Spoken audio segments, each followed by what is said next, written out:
मुख्यमंत्री विष्णुदेव साय आज गिरोधपुरी धाम के करी नामित दौरा।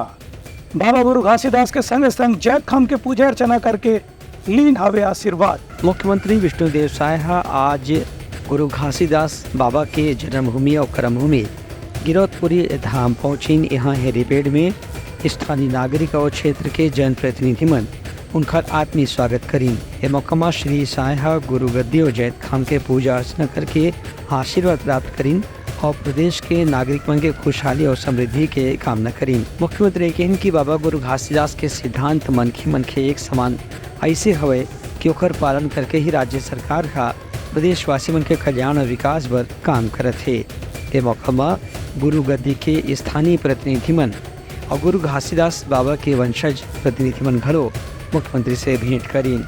मुख्यमंत्री कहन कि गुरु बाबा घासीदास के आशीर्वाद प्राप्त करके उनला ऐसे लगत है कि अवैया दिन में घलो क्षेत्र के विकास पर उनला नवा किस्म की ताकत मिल गया हवे। यहाँ 3 दिवसीय मेला लगता है और ये परम पूज्य बाबा गुरु घासीदास जी का जन्म स्थल है गिरोधपुरी, और आज यहाँ पर गिरोधपुरी का दर्शन करने आए हैं। बाबा का आशीर्वाद यहाँ पर लिए हैं। अभी जैत खाम का दर्शन करेंगे और उनसे पूरे छत्तीसगढ़ की खुशहाली के लिए प्रार्थना की है। ब्यूरो रिपोर्ट, उतलंघा न्यूज़।